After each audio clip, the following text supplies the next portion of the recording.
ஒரு கப்பல் ஒன்று போயிட்டு இருக்குது.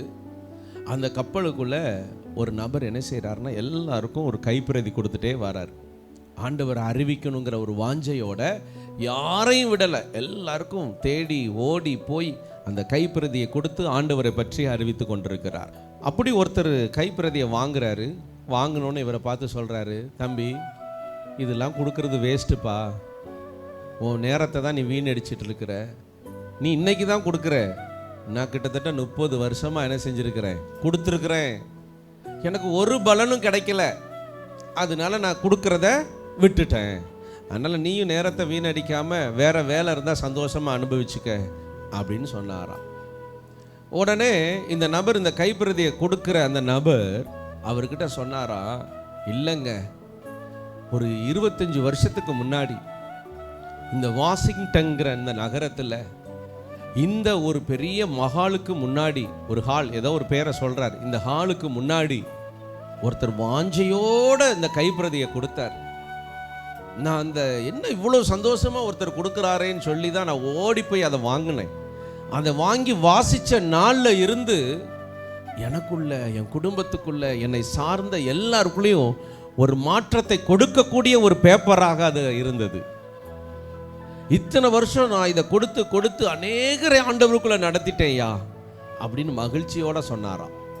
இதை கேட்டுட்டு இருந்தவர், என்ன சொன்னப்பா, எந்த வருஷம், எந்த இடம் அப்படின்னு சொல்லும்போது அவர் சொன்ன அடையாளத்தை வச்சு பார்க்கும்போது, இந்த சோர்ந்து போய் ஒருத்தர் கைப்பிரதியை வாங்கிட்டு நீ இதை கொடுக்காதன்னு சொன்னார்ல, இவர் தான் 25 வருஷத்துக்கு முன்னாடி இந்த கொடுத்துக்கிட்டு இருக்கிற நபருக்கு கைப்பிரதியை கொடுத்தவர்.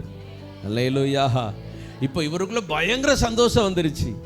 அடடா, ஒரு பலன் இல்லைன்னு சோர்ந்து போயிருந்தேன், ஆனால் என் மூலமாக ஒரு ஆத்துமா உருவாகி அந்த ஆத்துமா மூலம் இன்னும் ஆத்துமாக்கள் உருவாகி இருக்கிறதேன்னு சொல்லி அவர் ரொம்ப சந்தோஷப்பட்டாராம். ஆகாரத்தை தண்ணீர் மேலே போடு, அநேக நாட்களுக்கு பின்பதாக அதன் பலனை காண்பீர்கள். சிறுவர் ஊழியம் தானே, என்ன பாஸ்டர் டவுசர் போட்டிருக்கான், சட்டை போடலை, இவனுக்கெல்லாம் என்னத்தை சொல்கிறது நீங்கள் நினைக்காதீங்க. இன்னைக்கு நிறைய பேர் கர்த்தரை நேசிக்கிறதுக்கு ஒரு காரணம் என்ன தெரியுமா? சண்டே ஸ்கூல், சிறுவர் பள்ளி, இதில் தேவனுடைய அன்பை ருசி பார்த்தவர்கள் எத்தனையோ பேர் 40 வருஷத்துக்கு அப்புறம், 50 வருஷத்துக்கு அப்புறம் அந்த அன்பை மறுபடியும் நினைத்து பார்க்கிறார்கள். அதனால் நீங்கள் ஊழியமாக இருந்தாலும், உங்கள் ஆவிக்குரிய வாழ்க்கையாக இருந்தாலும், நீங்கள் கர்த்தருக்காக செய்கிற பிரயாசங்கள் ஒரு நாள் வீணாய் போகாது. கர்த்தர் அதற்கான பலனை உங்கள் கண்கள் காண கிருபை செய்வார். நீங்கள் ஒரு ஆத்துமாக்கு சுவிசேஷம் சொல்லியிருக்கிறீங்களா, அந்த ஆத்துமா திருப்பி உங்களை உதாசீனப்படுத்தி இருக்கலாம், அது உங்களை உதறி பேசி இருக்கலாம். உடனே சோர்ந்து போயிடக்கூடாது. நான் ஆத்துமாவுக்கு சுவிசேஷத்தை சொல்லிட்டேன், நிச்சயமாக இதனுடைய பலன் வரும். நாங்கள் இன்னைக்கு குடும்பமாக ஜெபிச்சிருக்கிறோம், நான் இன்னைக்கு உபவாசம் பண்ணியிருக்கிறேன், நான் இன்னைக்கு தேவனுக்காக இந்த பிரயாசங்களை நான் பட்டிருக்கிறேன், இன்னைக்கு ஆலயத்தை முழுவதும் நான் கூட்டி இருக்கிறேன், இன்னைக்கு சர்ச்சில் இப்படிப்பட்ட வேலைகளை நான் செஞ்சிருக்கிறேன். கர்த்தருக்காக செய்கிற ஒவ்வொரு காரியத்துக்கும் ஒரு கலசம் தண்ணீர் கொடுத்தா கூட அதனுடைய பலனை நீங்கள் காண்பீர்கள். அதனால் இத்தனை வருஷம் ஊழியம் செஞ்சிருக்கிறேனே ஒன்றும் இல்லையே, இத்தனை வருஷம் கர்த்தருக்காக பரிசுத்தமாக நின்று ஒன்றும் இல்லையே, ஆண்டவருக்காக ஓடி ஓடி சபையை விசாரிச்சிருக்கிறேன், கெட்ட பேர் தான் எனக்கு வந்திருக்குன்னு நீங்கள் சோர்ந்து போகாதீங்க.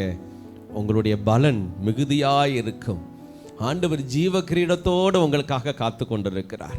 சுவிசேஷனுடைய பாதங்கள் எவ்வளவு அழகாக இருக்கிறது என்று கர்த்தர் சொல்லுகிறார். ஆண்டவருக்காக ஓடுகிற பாதங்கள் எப்படி இருக்குதா? அழகாக இருக்குதா. நீங்கள் உங்கள் முகத்தை ஃபோட்டோ எடுத்து வீட்டில் மாட்டுவீங்களா, பாதத்தை எடுத்து வீட்டில் மாட்டுவீங்களா? ஆனால் பரலோகத்தில் ஆண்டவருக்காக ஓடுன அத்தனைவருடைய பாதங்களும் ஃபோட்டோ பிடிக்கப்பட்டு அழகாக மாற்றப்பட்டிருக்கும். கர்த்தர் அந்த பாதங்களை பார்த்து பார்த்து ரசிச்சுக்கிட்டே இருப்பார். ஆமேன்னு சொல்லுங்க. ஏன்னா அந்த பாதங்கள் யாருக்காக ஓடிச்சு? கர்த்தருக்காக பிரயாசப்பட்டுச்சு.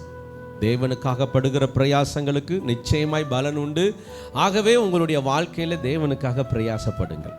நான் நம்புவேன் உம்மை மட்டுமே, என் வாழ்வின் நம்பிக்கையே நீர்தானையா, என் ஜீவன் நாட்களெல்லாம்